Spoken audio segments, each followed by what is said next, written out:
Welcome to the Avert Your Eyes Podcast, where we talk with some of the most creative people within North Texas and beyond. I'm your host, Michael Gibson Jr. I want to give you a heads up. Come check out my film, Allura, that I co-wrote and produced with my director, Nicholas Mothersbaugh. See the movie that the Scion Film Festival called A Beautiful Mother-Daughter Story and awarded it with the Best Space Travel Film Award, and which won first runner-up in the Best Texas Short Film category at the Denton Black Film Festival.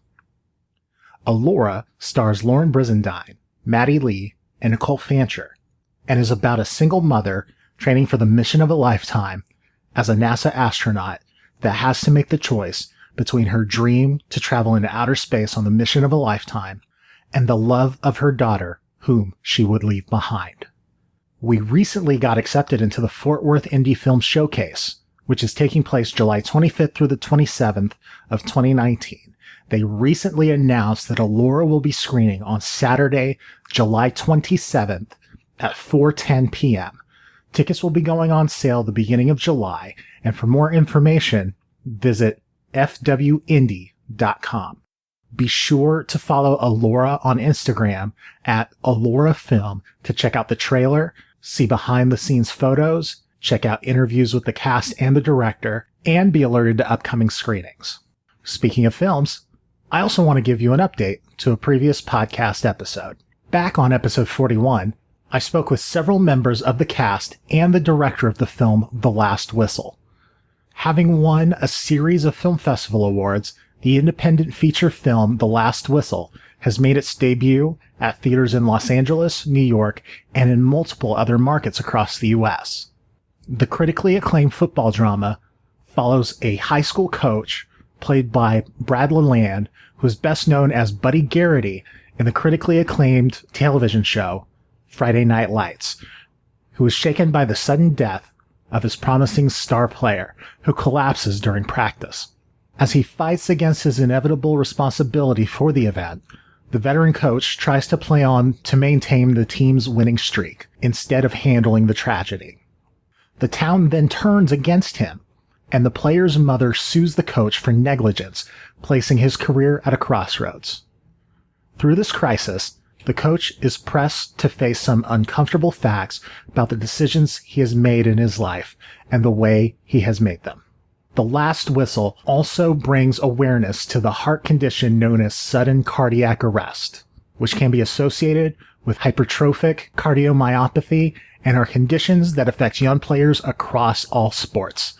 Unrecognized cardiovascular disorders such as SCA and HC results in the death of a young person every 3 days in the United States.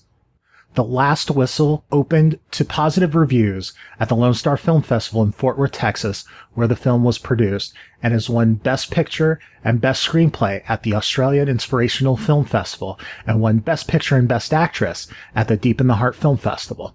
The film is currently available on iTunes, Amazon, Google Play, and Vudu. Visit www.lastwhistlemovie.com for more information. This episode's guest is Richie Lunsford. Richie lives in Fort Worth and is a main stage cast member of 4-Day Weekend, the longest-running show in the Southwest. He is also a writer, director, and performer in the YouTube web series called For King and Country Sketch. Currently, Richie sits on the board of directors for the Fort Worth nonprofit called Girls Rock Fort Worth, which is a program that helps empower girls through music education and performance. During our conversation, we discuss comedy, redemption, and so much more on episode number 48 of the Avert Your Eyes podcast. Consider yourself warned. 12 children. What are all their names? Named them all Philip. So it's just like the closest one. Philip. Henry Philip. And they all know by the intonation. Yes, exactly. Officially, my name is Donald Richard Lunsford III, but everybody calls me Richie. You can hear my son running in the background. Fort Worth, father of four, and I'm a main stage member of 4-Day Weekend. New to the cast over the last couple of years, but I've been a teacher there for about 5. Macy Age cast member for 2. Yeah, I'm part of a sketch group called for King and Country, and we do online sketches, and we have a sort of a small web series that's up there now. And board director on the board of directors rather for Girls Rock Fort Worth, which is a nonprofit. We do a camp every year and like different events and stuff for empowering girls through music education and performance. Yeah, so this is my life. And I have 4 kids. So, I have 4 kiddos. And they are, sort of a central point of my existence here. Yeah. So, your family's very supportive. Yeah, so that's been a big thing. Like, so yeah, when we've been married for 16 years. Congratulations. Thank you very much. So about 8 years ago or so, I started it in short film in high school. Really, let's go back a little bit. And where'd you go to school? Went to Crowley High, and then just sort of the junior colleges that were around me at the time. I was in Colorado and Florida for a little bit of each throughout all that time, and started with a group. Then we started doing short films. And it was just like sort of failure after failure, right? So, and my attitude has always been like, just keep going. Like, I know that we have some level of talent, and and we can train or learn to do the things we need to do to get at least a quality movie made. And we had I would write and either star in or write and direct or just direct. Just the last one we did, I wasn't in at all. I just wrote it, and it just sort of kind of every time sort of fell apart, right? So whether it fell apart in production or post or whatever else, and we tried for since high school till 4 or 5 years afterwards, and it just it didn't work out, And so this last one that we did, it put such a strain on all of us that it almost broke the friendship. So we just kind of stopped. Right. So there was this break there, and then, but I still had the passion to just sort of make things, whatever creative way that is. So I did, I was in a band for a little bit and, played with a buddy of mine. It was just 2 of us doing like acoustic guitars and sort of this like pop punk acoustic thing, right? What was the name of the band? Call Before Digging. We do have a demo. It's probably somewhere on a tape. But it was really great, really great to do that. And so just sort of creatively, just always trying to find something to do. And so about 8 years ago or so, I wanted to take a stand-up class. And for whatever reason, it didn't work out. Like, I think our band had broke down, so I took the $300 that I needed for the class. I had to put it in our old band and things like that. And so, there was a couple months later, there was 4-day, I saw that they had improv classes. And I loved SNL, I loved Second City, like the TV show, SCTV, Kids in the Hall. Like, I knew all these guys ladies were trained in improv, but I didn't know much about it. I just wasn't on my radar. But I went and took a class, and it was the first,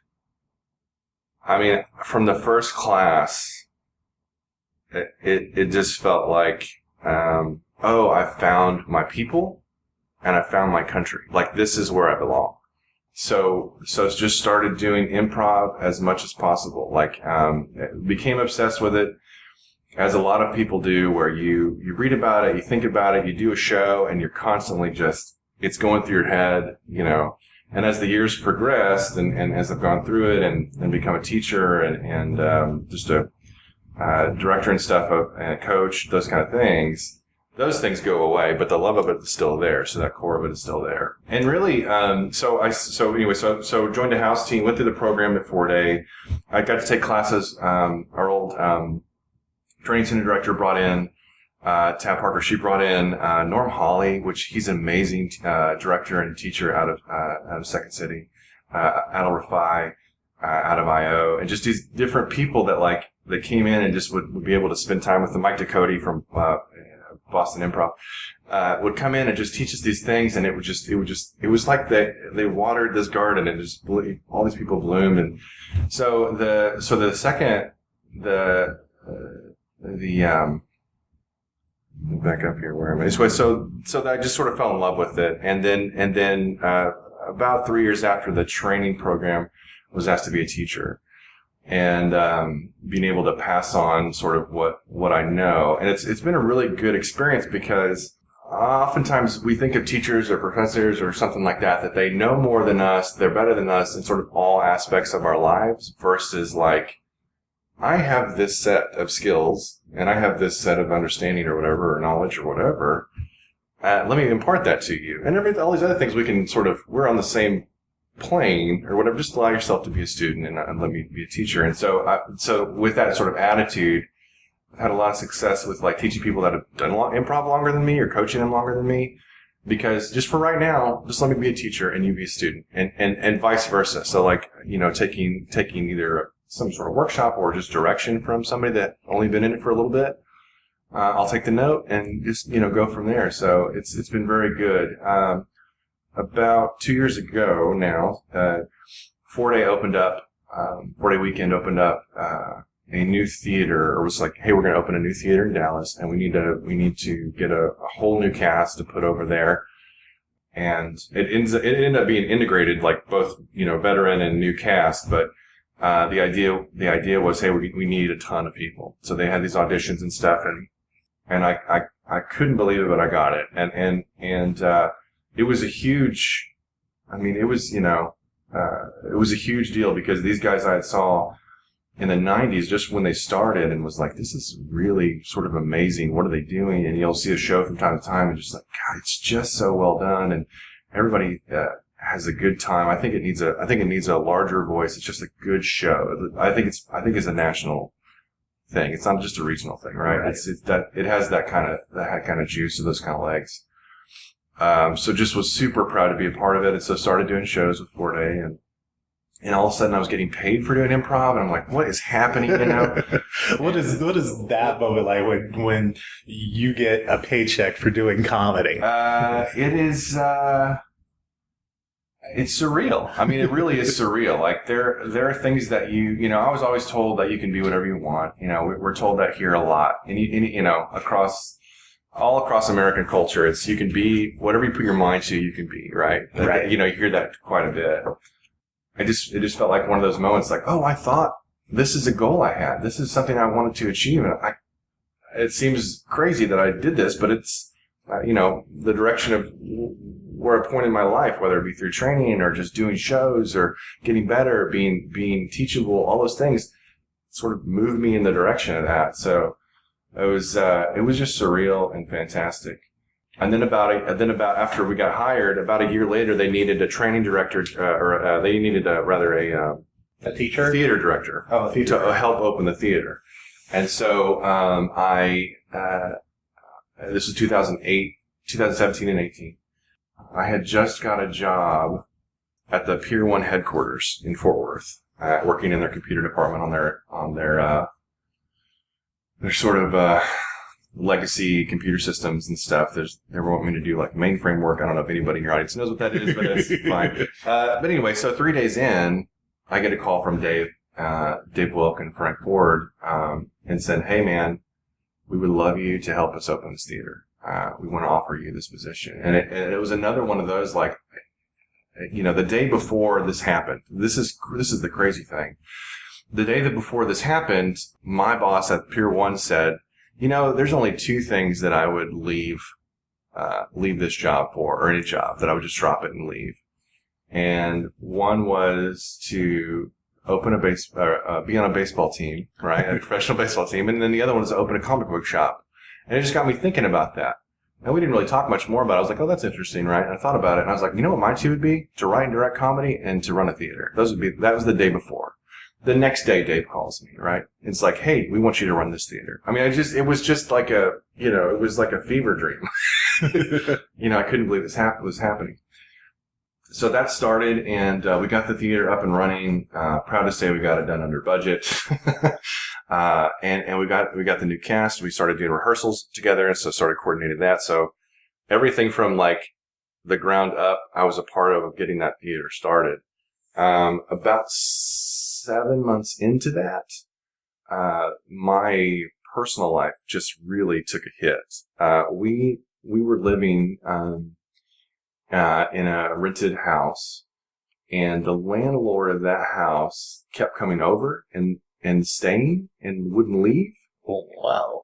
And he would be inebriated, and he would either be caustic to us or to the kids. And so we had to pull the kids out of the house. And, it was this thing where we called the police, and the police were like, sorry, he's the owner of the property and we can't do anything about it. I'm like, we have a signed lease that says that he can't do this. It's this is official Texas lease. And they were like, sorry, there's nothing we can do about it. And we talked to a lawyer, and the lawyer's like, yeah, you can sue for the rent and stuff like that. But we didn't have any place to stay.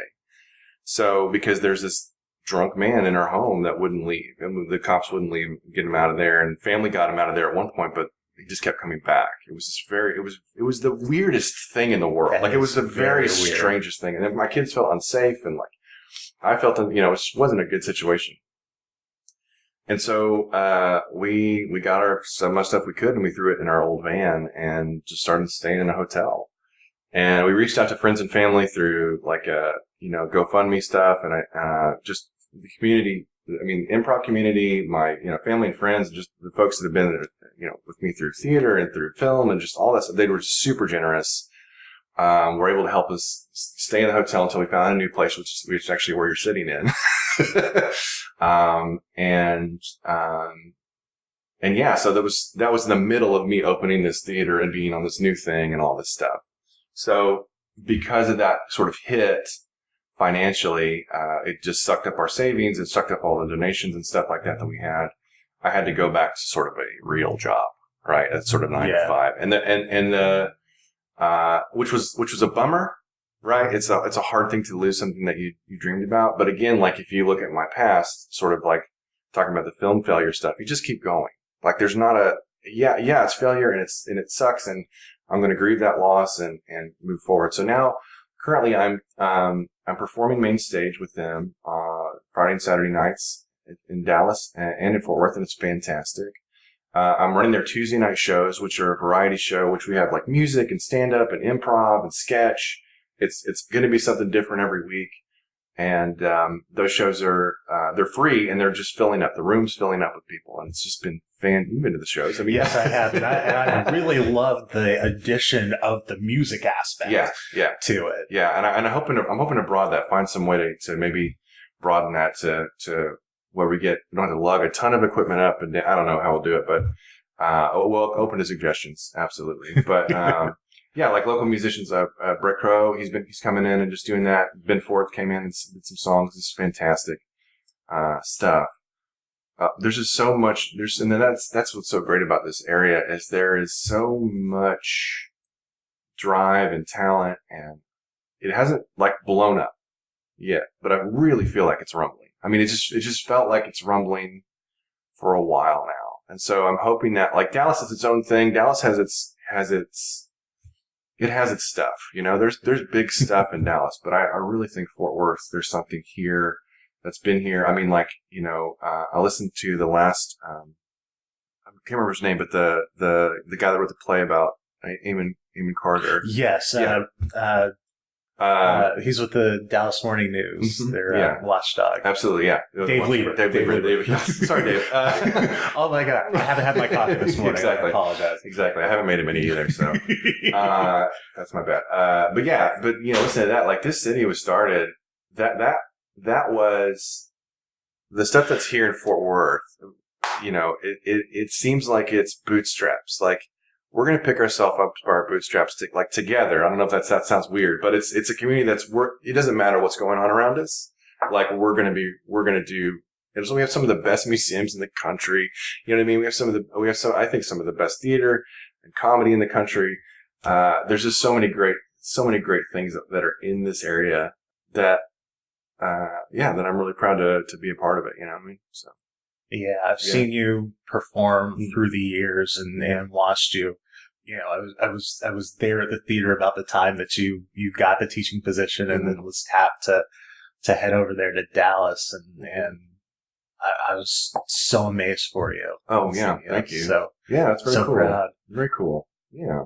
Now, through the years, I still have level 5 to go through. I keep talking like every episode. I need to go back just so I can graduate and get my teacher certificate. That's right. But what do you feel is the difference for you from learning improv to going to teaching it? As I teach improv, so one of the main things is being able to see to observe improv, right? That's very hard to do in a show. There's so much energy and just kinetic. You want to do well, and you've got all this nervous energy too, but to be able to sit back and just look at objectively what's happening and say that's the move that needs to be made, or think about this. I'm not a right or wrong improv person. I don't think there's a right or wrong, but I do think there's a move that's clear most of the time. Yeah. And so that's what teaching. That's the big shift for me. Is like, and so what I've been able to do is slowly bring that to shows where, from the sidelines, I'm looking not as a teacher, but as an observer. And I think that's really, really helped the shows that I'm in. And the folks as we play together. That's absolutely one of the things too. And the other piece of that is going back to what I said about, just being the student, I have a particular way that I talk, all these things, and it's not like everybody. And so what I need isn't necessarily what you need. Like as instruction, like I had, one of the teachers that's no longer here, they were very, like, they could be very harsh, right? And I soaked that up. Right. Because I had a lot of harsh teachers, and it felt comfortable to me. Nobody that I've ever come across has like, oh, that's so great. I want, like as I'm teaching, I've never been harsh, but the times when I'm like stepping toward that, they're like, nah. I'm like, you're right. You don't need that. If you know what I mean? Or, right. Just finding out how people retain information, learn information, and try to direct the class or direct my personal instruction that way. So some person, like I could tell, like they're sitting on the sidelines waiting for their next scene, and they're beating the hell out of themselves. Like they're just like, oh, I did awful. I did whatever. This is awful. Ugh, I can't believe it. I'm not going to criticize that person. I'm going to lift them up. Versus the other guy maybe on the other side of the sidelines, he's gone through a couple classes. He's figured out improv. He knows exactly what's happening, and he comes out and makes some sort of crass joke and ruins the scene. I'm going to go after him and say, look, man, you can't. Right. You just stop the scene just because you wanted to do a joke. So you let everybody down. So, you know what I mean? So there's those kind of things. Definitely. Opening myself up a little bit to how other people play and learn has been super, super helpful. Yeah, absolutely. That's one of the things that I've kind of noticed through the years is that, everybody thinks that, improv's about, making the joke and stuff, but it's like, no, it's more about just being in the moment with your scene partner. And as long as the two of y'all cover each other's, who, what, where, everything just falls into place, and the truth of the scene shines through more and will bring the audience with you. Absolutely. On the path versus trying to make some quick, cheap joke. Yeah. And cheap jokes are fun and they'll work, but they end scenes, right? Yeah. So exactly, right? So oftentimes when I coach or teach, what I tend to focus on is setting base reality. Because my theory is this: everybody's funny. Everybody has been at a sleepover as a kid and, farted at 3 a.m. and just killed a room, right? Everybody's funny, like even at base level, right? Like everybody's funny. We all laugh. We have inside jokes with our friends or family or, things like that. So everybody's funny. And I think people think that improv is learning how to be funny. And, I think improv can be funny and is funny, but you're not learning that. You're learning how to set base reality, right? Like we need to know who these people are, where they are, what they're doing, and why it matters to the audience that things are happening. So if somebody comes out and says, I want to divorce you, and the partner says, oh, okay, that's fine. Okay, well, first of all, that's weird. There's no emotional connection whatsoever. But then that weirdness isn't addressed. It's just we're going to be apathetic toward each other. and that's the scene. Versus someone who comes out and says, I'm getting a divorce, and it matters to them, and they say, please don't go. Right?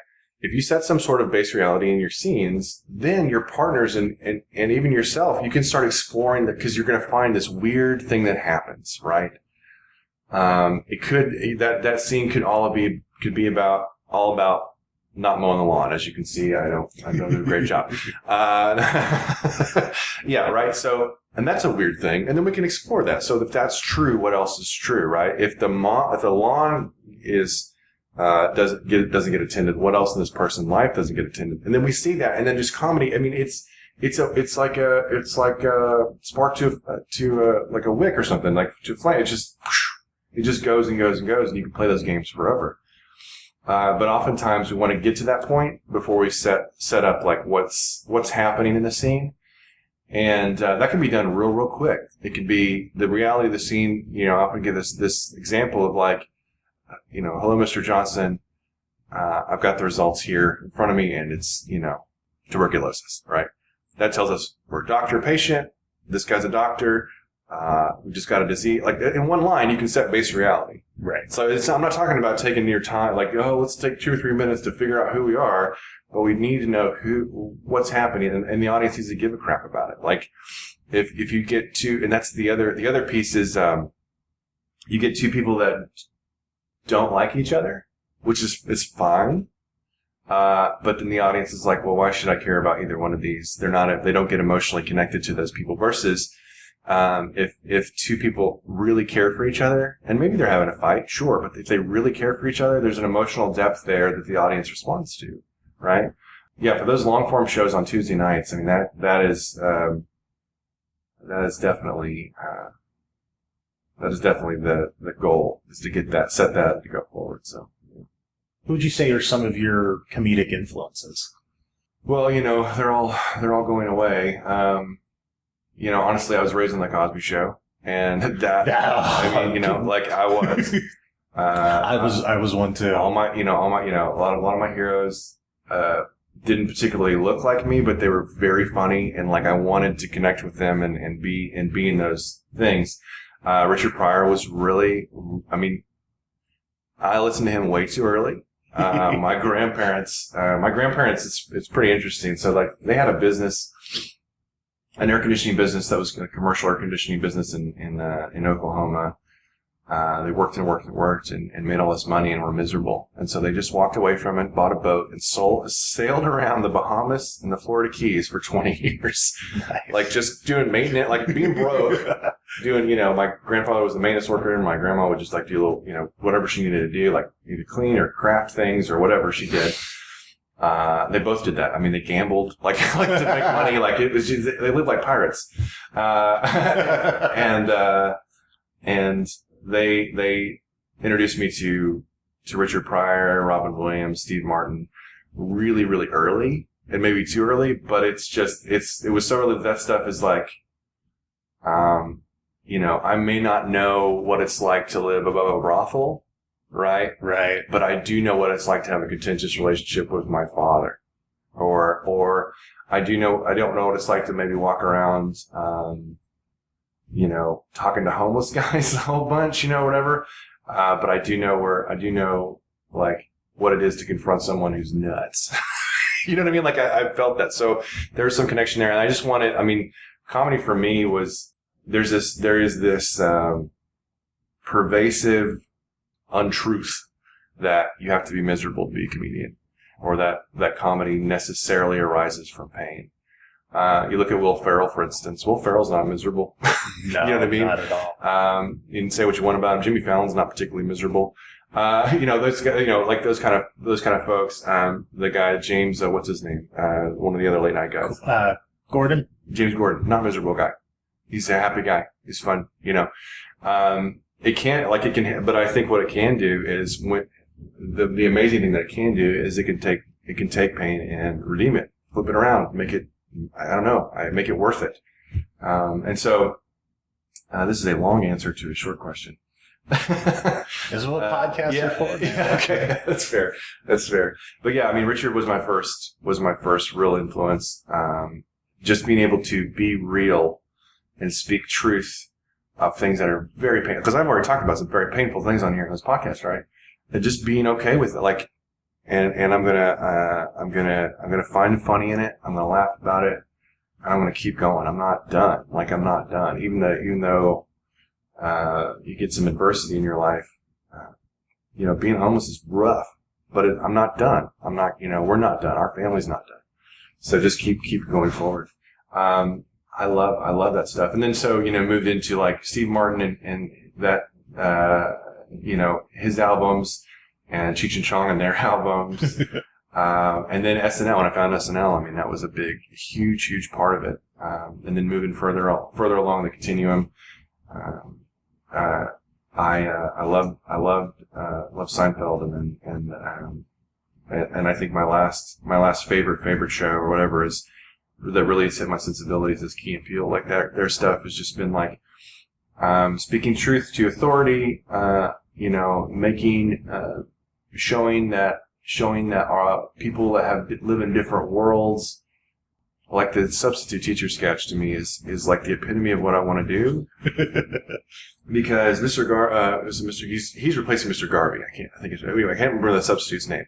But the substitute is from a completely different world from these kids. Right? And while there's some people that may laugh at how he talks and how he is not, they're not punching down, because that's exactly how he needs to be in the environment that he comes from. And they're exactly how they need to be in the environment they're from. And seeing those two worlds clash where no one's dumb. It's just that these two worlds don't fit very well together. That's where the comedy comes from. I mean, that to me is a big part of what I like to do, right? To celebrate. This is how, we're all different in all these different cultures and just upbringings and all these different things. It's fun when they come together. Diversity matters. Like it matters a lot because there's no sketch if a middle-class white dude substitutes that class, right? There's no sketch. There's nothing fun about that or interesting. But when his character comes on, I mean, it's fantastic. It's fantastic. So anyway, so that's kind of where I'm at. What makes you laugh? Silly stuff. Yeah. So my wife and I have a pretty regular ritual of watching people fall down. We watch fail videos together. And it's the dumbest thing in the world. People falling, not getting super hurt, but sort of kind of hurt is there's a sweet spot there. I don't want anybody to go to the hospital, but if you can fall down the stairs and not get hurt, that's really funny to me. As far as just stuff that happens. As far as written comedy goes, I guess all comedy is surprise. I like really smart written stuff on top of really silly. If that makes any kind of sense. That sort of melting pot of this can be silly at any moment and then very smart at any moment, very intelligent. So then you would be more of the Marx Brothers versus the the Three Stooges? Three Stooges. Yeah, more Marx Brothers than Three Stooges. Oh, 100%. Yeah. That is exactly it. There you go. You found it. Yeah. My comedy sensibility is Marx Brothers. People being idiots in a very, very intelligent way. I mean, their wordplay is there's nothing that rivals it. And I don't think there's anything that you can, and then sort of the third heat, to make a 30 Rock reference, the third heat is the political satire. They were always speaking to authority. I mean, and so yeah, that's it. You found it. Thank you, Michael. I didn't put that together until right now. I'll have a good answer for that next time somebody asks. Marx Brothers. That's it. What doesn't make you laugh? Punching down, where someone's being made fun of that is not enough. I mean, I don't know, man. That's hard. That's hard. I think. And so punching down meaning like, we're gonna do a sketch about a Native American. And the joke is that he hoops and hollers, right?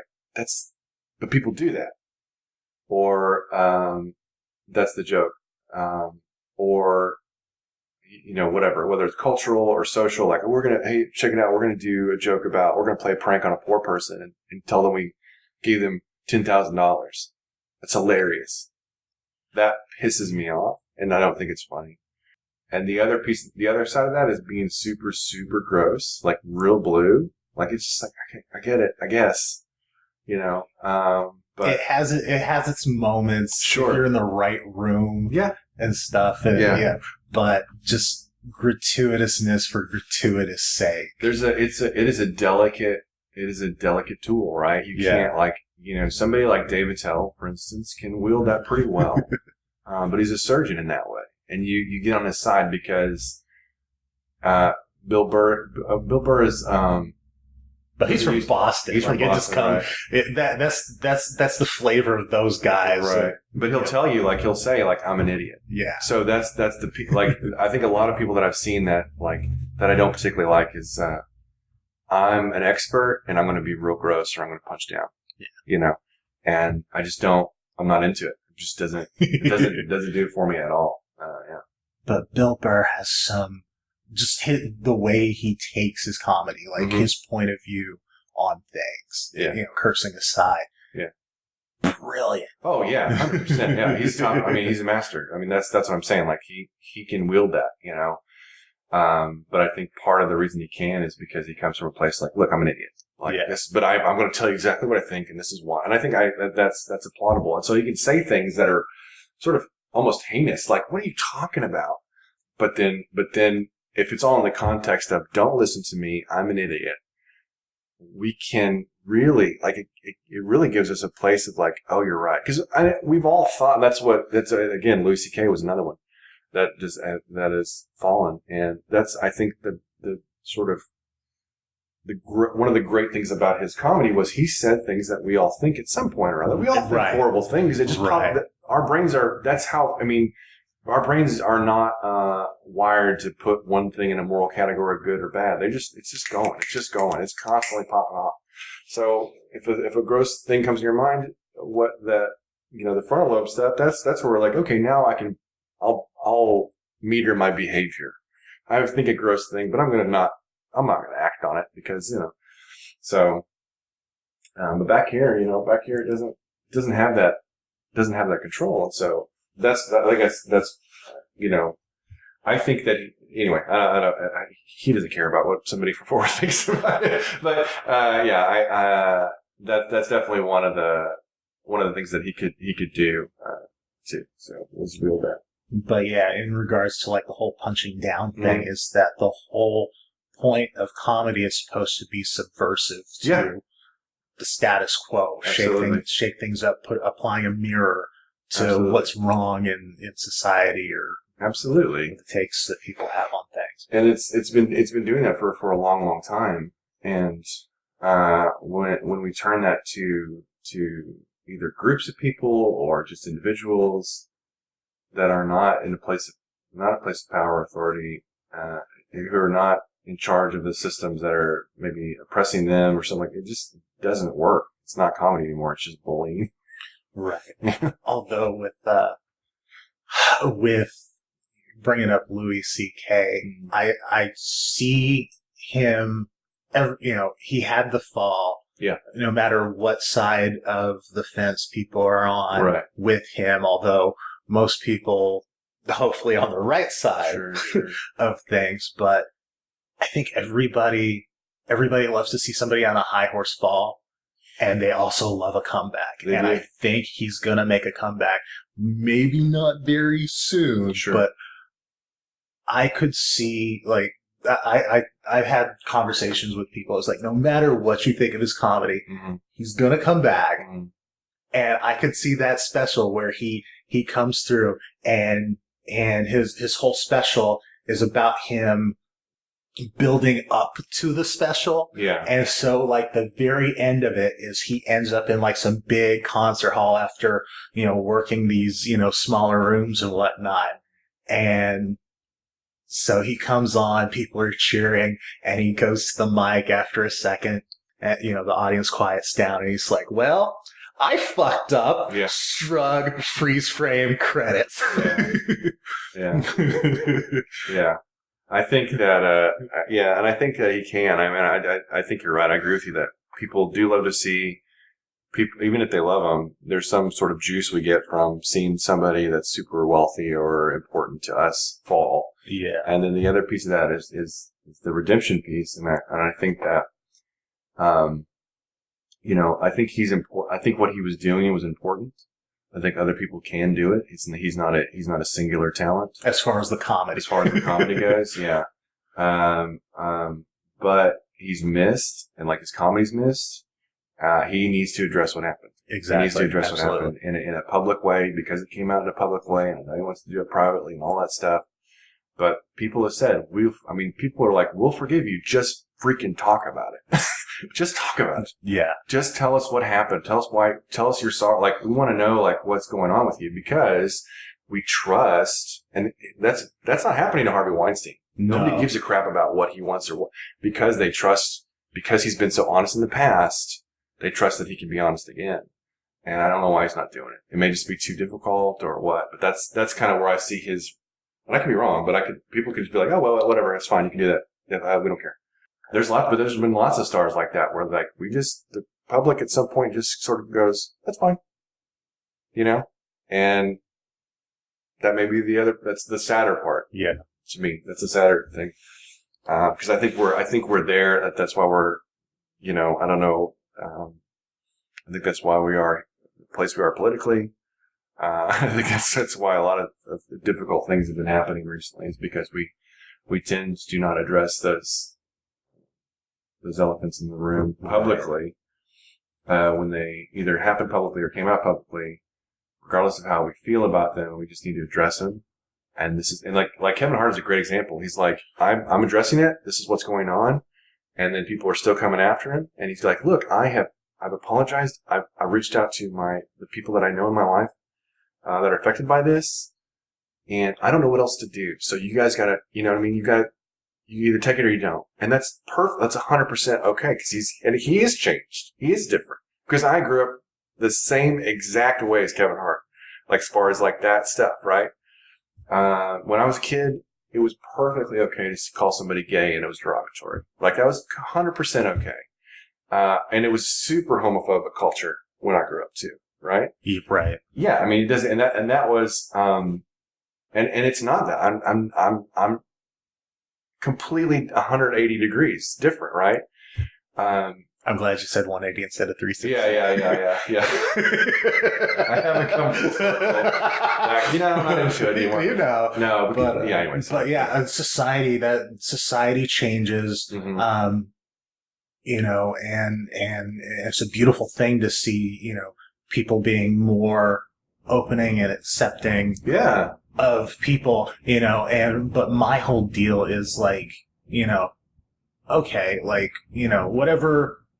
whatever you do, like, as long as it doesn't affect somebody else and doesn't hurt somebody, that's you. Like, I'm living my life. I'm trying to be, I'm trying to spread, good vibes and whatever in my world. Yeah. But, why do people care about? That's what's so interesting. That don't affect them. Is that it feels like our generation. People talk about, so I'm a Gen Xer and my wife is a millennial, so barely. I mean, we're real close. Right? I'm not. She's 3.5 years younger than me. But in our generations, we started questioning, like, well, okay, I get it that it's bad to be whatever, right? But why? Just tell me why. Why again? Because this person said it here, or it's in the Bible, or it's in the Quran, or it's, whatever, culturally, whatever, and it's not. And then, then we go, okay, cool. And then we go look, and it's not there. You know what I mean? Or they nitpick. They're like, this is there, but, okay, but they turn a blind eye to all the stuff that they happen to be doing. Cause it's like, it also says in there that you're not supposed to be wearing, blended cloth, synthetic fibers. Eating shellfish. Right. I know church lets out right next to a Red Lobster. Like, I 100% know that that's true, And so those, one of my big things just in my personal life is trying not to throw the baby out with the bathwater. Right. So for a long time, I was part of this was far back. This is before I was married, so this is probably 18 18, 19 years ago. I was raised in the church, in a Baptist church, and then we went more progressive church, which was basically we could dance at this other church, but still the same sort of like pretty right wing. What the right has co-opted or whatever. Anyway, anyway, so conservative church, and I was told I was going to hell, and gays are bad, and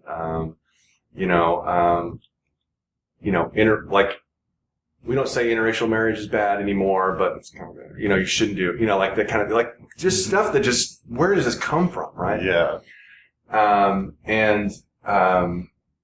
Anyway, so, in my mid-20s, like a lot of us do, I was like, I have zero connection with these things. Like I did this, a big part of it in high school was we did this true love waits thing. And true love waits means that you don't have sex until you're married. And you get a ring, and you wear that ring, and it's between you and Jesus, and you connect, and you don't have sex with another person. It's because it's awful and it's bad and it's horrible, right? And so I thought my entire life that sex was awful and bad and horrible, and that flip doesn't switch for you when you get married, right? It doesn't switch, like, because you're like, no, sex is awful and bad, and so I'm all these things I'm carrying with me, all of this, these misguided hatreds. Told I'm condemned to a life of hell if I don't, like, eternal fire forever. And then my body and sex are bad. I mean, all this baggage. And I looked at it in my 20s and I'm like, okay, I can't do it anymore. I know I'm going to go to hell, but I can't do it anymore. I couldn't physically do it. So I just kind of sort of left the church and sort of any kind of spiritual life. And, there was a point where, because we've been together my wife and I, Melanie, have been together for over 20 years. And there's a point where we'd broken up. As a lot of long-term couples do, sometimes you break up, sometimes you get back together. We'd broken up and it was really heartbreaking. And I was just, very, very upset, and it was super difficult. And I remembered a point in my life where I read some scripture, that said, when you pray, go in your closet, or, that's what I remember saying. So I just went into my closet and I fell on my face and just started crying. Like, just had this I was just so upset. My heart was broken. I mean, I've never felt that kind of heartbreak. And, I don't know. I mean, this is a kind of a weird thing, but I heard a voice say, I love you. And I just cried and cried more and more and more. And then it said, I love you. And then I was like, but I'm bad, and I'm doing all these things, and, I've done all this stuff. It's all horrible. And it's like, I love you. And do you want me to love you? Do you want that? I love you. Do you want that? And I was like, yes. Right. So it was like this huge spiritual awakening, right? That's what it felt like. Now you can say that was my brain trying to recorrect the course. Right. I'm 100% okay with that. I don't know what it was or what it is. I have some names for it that I use, but those names are helpful to me. Like, they are not passcodes to get it into my brain, or, like, you know what I mean? Like, I know Jesus. Are you cool? Yeah, we're cool. Like that, none of that stuff. Draw the cross. Yeah, exactly. Draw the cross, or that little, little fish guy. Anyway. And so from there, I came out of that just wanting to serve what I understood as God. And so, I went to several churches and tried to get connected and stuff like that. And, I found a place in Hearst. It was a punk rock church. Like, the music and the worship stuff was it was a concert. It was like being in a concert. And people were giving up their ambitions and their sort of laying down their, everything that they could to serve God in whatever way. So we had like a homeless ministry. We helped feed people, clothe them. One of the big ones is we thought we were sharing the word, right? Going out and sharing the word of God and stuff like that. But when you came in, we'd help people get jobs, we'd help them get cars, we'd have a place to stay. Like, people say, like, it was very communal, right? And the center of that was the church. And it felt very much like that's the place I needed to be. And the further along that I got there, the further weirder and weirder things happened. So, like, there would be like, well, why don't you just give your whole paycheck this week as a faith offering, because God's going to take care of you, right? Okay, cool. Yeah, God will, because we had been primed to see that God. Well, what was happening is we were taking care of each other, and I feel like at some level God orchestrated that, but it's for. There's not a magical hand going to come down, and that's not how the universe works, right? The magical hand from the sky is not going to. There's crazy things that happen all the time. I'm 100% okay with that, but that's just not how the universe was built or works or whatever you want to call it. Start giving more and more of our money to the church. I'm like, we're okay with that. And then and they also start teaching, well, you probably shouldn't hang around your family, right? Because they don't really believe what we believe, and your friends too. And you should probably start selling what you have and giving that to the church, because that's what Jesus said, like, to give to the poor, right? So we'll give to the poor for you. And so I had, in an attempt to serve God, I had alienated myself from my friends and family. I had no money. I had no things. And the only relationship I had was with the church. And it was pretty devastating to wake up. So weirdly enough, Jim and Tammy Faye Baker's son came and spoke at the church. Right? He's this he's like this progressive preacher who preaches out of bars and stuff like that. Jim Baker, is their kid, and he said, "God loves you as you are, not as you should be." And it broke off all the stuff they were doing, all of the cultish behavior that they were doing, and that it is a cult. I mean, like that. It's bad, and since then I started like, I can't be that person anymore. And and I left the church. And so I not only was alienated from my friends and family, but also alienated from my community. So it was alone. My wife and I were alone. I mean, it was really, really tough. Skip to 15 years later, which is amazing.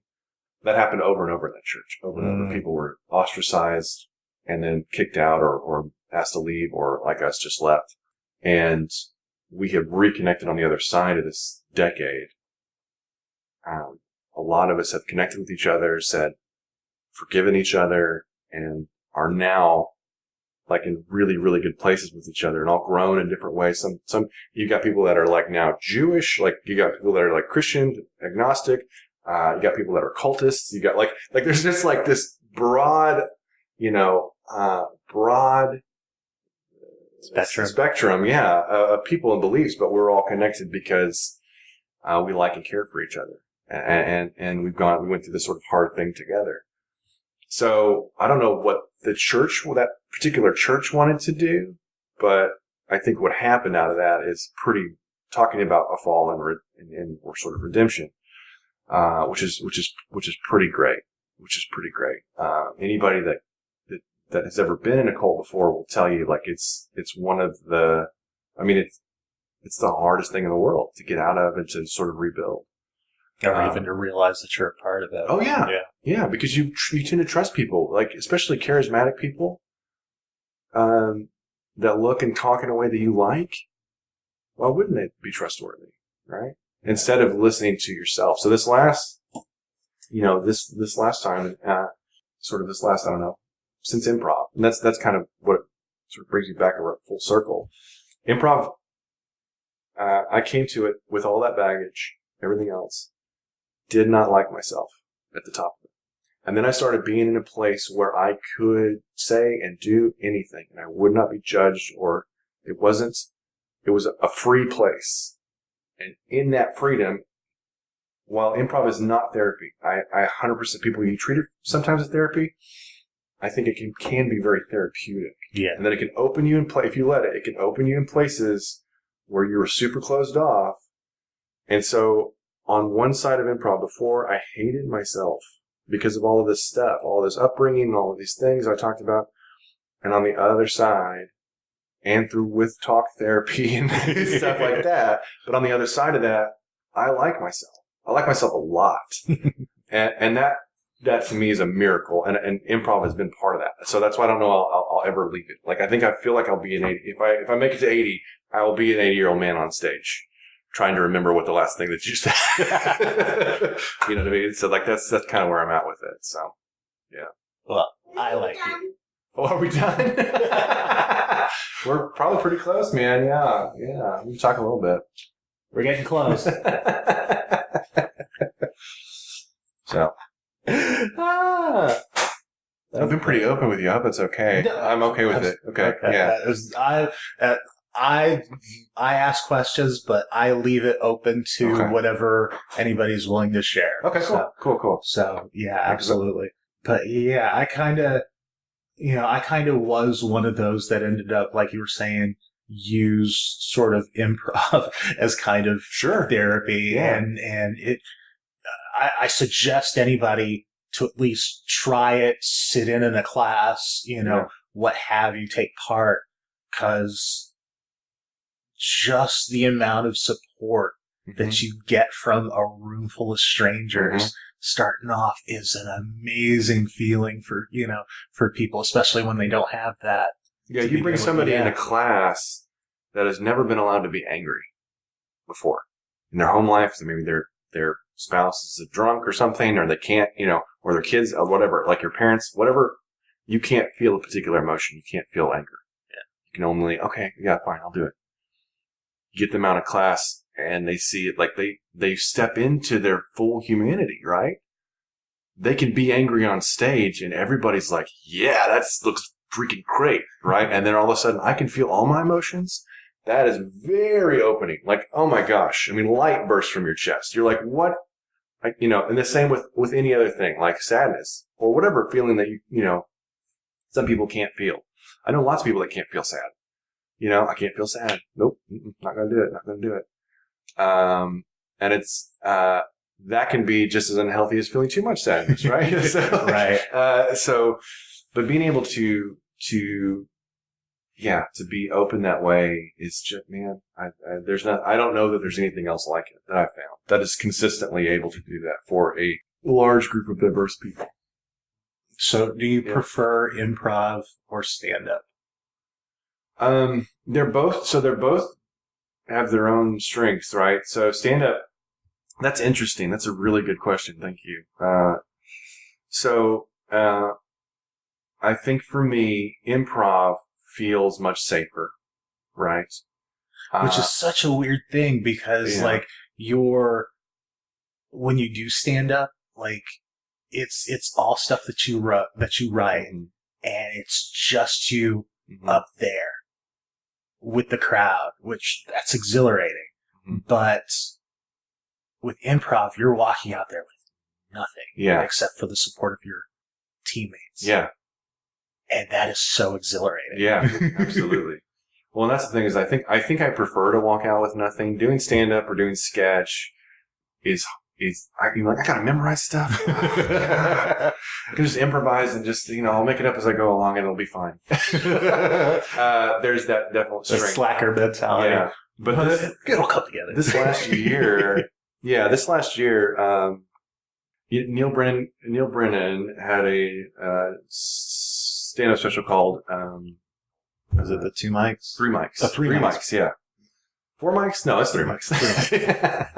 No, but he had a special that came out. And, I still have to watch that one. I've seen snippets. I was like, I need to watch the whole thing. It's so good. I'll probably watch it this weekend. Part of the show is sort of a one-man show piece. And he talks about when he wrote for Chappelle, when he wrote for SNL, or when he wrote for the different places that he did, or he pitched jokes and tags to comedians, he felt like he was always hiding.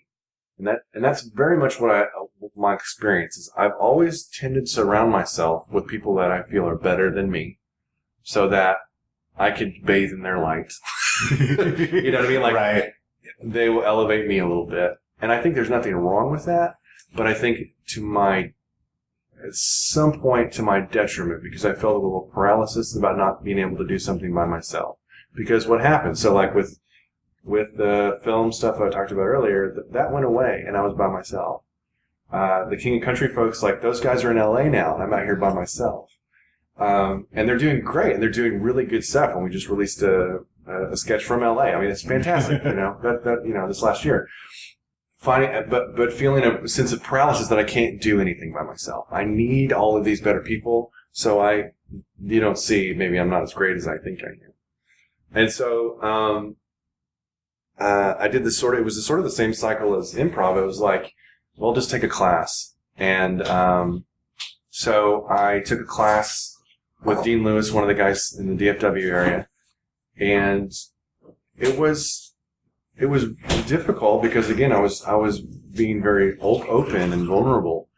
But I'm telling you what, stand-up is as exhilarating, if not more, because I don't have to rely on anybody else. I can rely on the audience a little bit, but like, I don't have to rely on other players, which I love to do, right? You know what I mean? Like that's my preferred. I prefer it if we go as a group. But now I think over this last year, I've proven that I can do it alone. If anything else, I can always do that. And I'm not saying that I'm going to be the next whatever. I'm saying that is a creative outlet for me that works, that I have some talent in, that I can improve, right? And that I can keep doing over and over for the rest of my life. And that's what it is. I'm not saying I'm, anybody big or that's not necessarily the intention. So, what do you feel are some of the pitfalls about improv?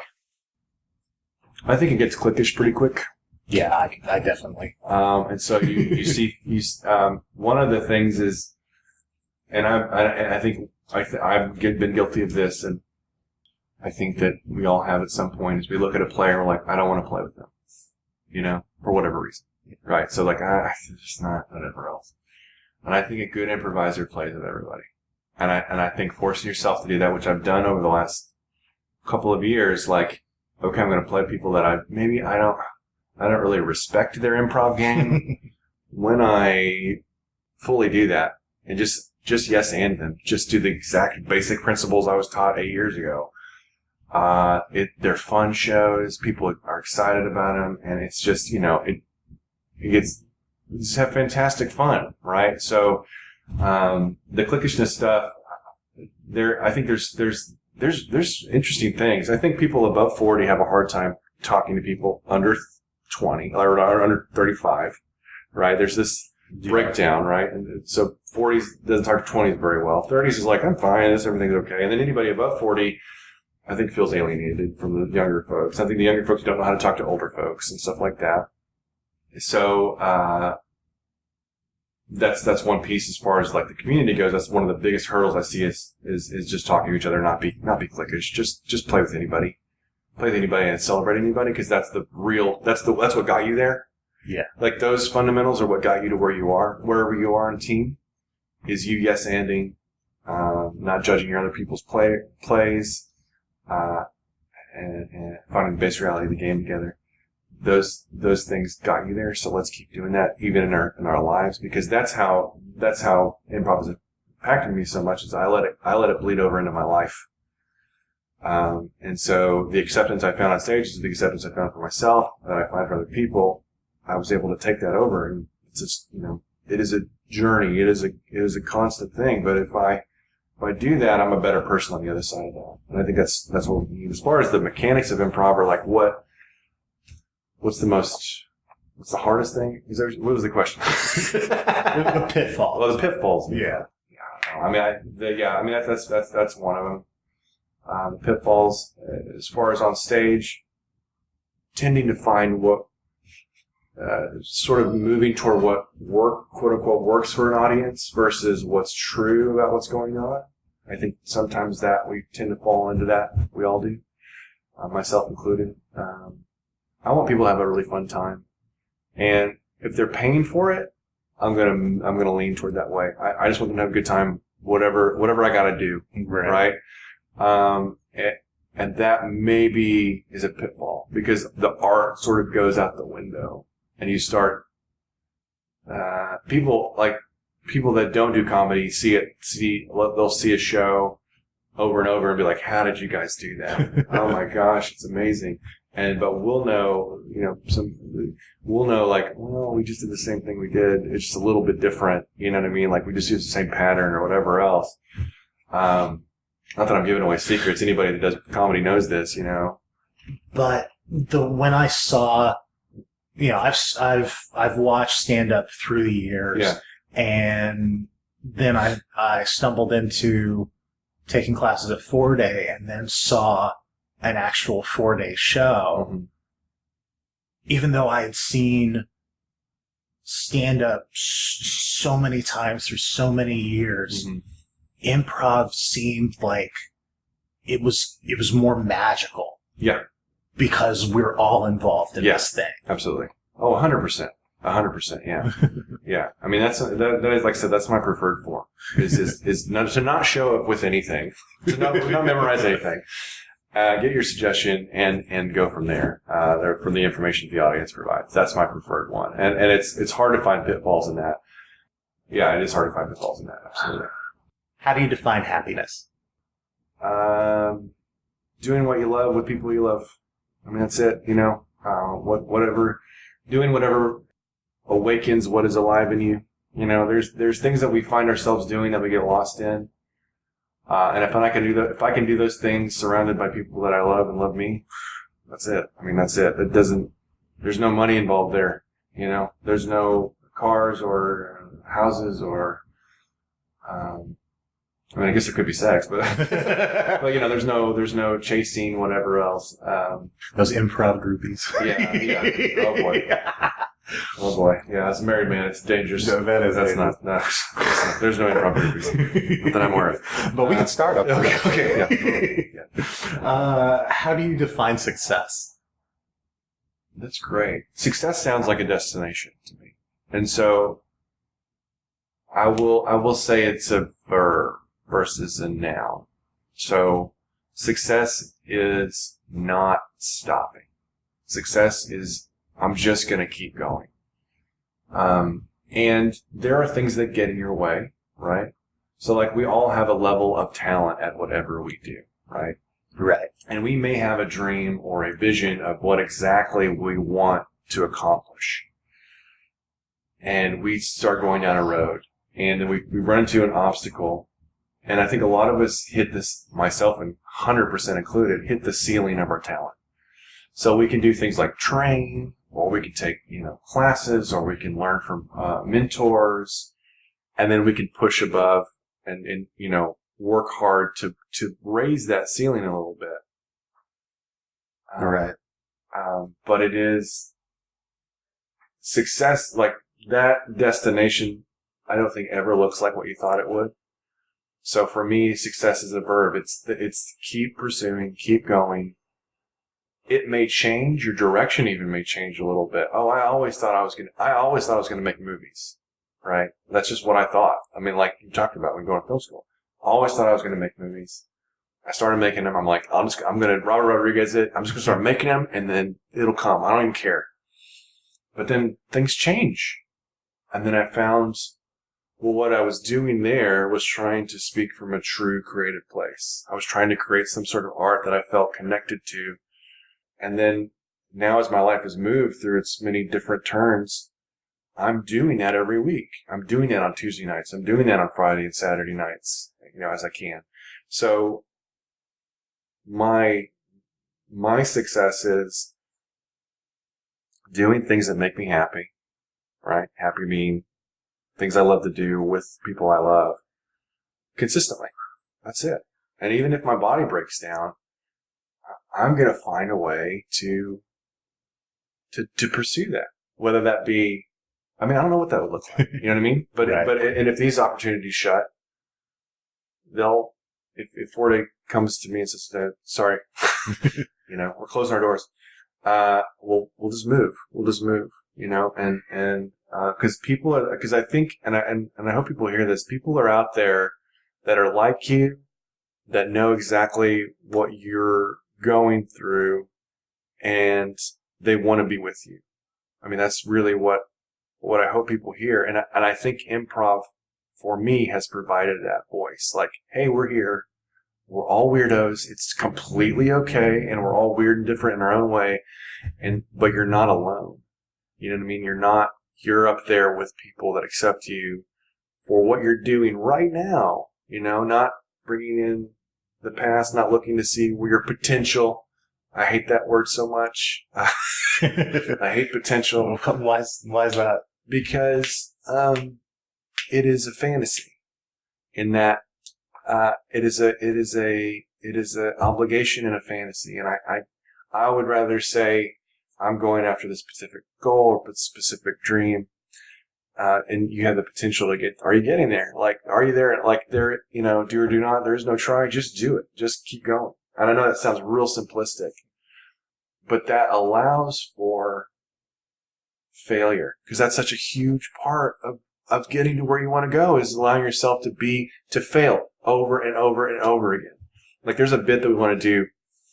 There's a sort of a new group that's forming, and we're going to do some Tuesday night shows at 4-Day.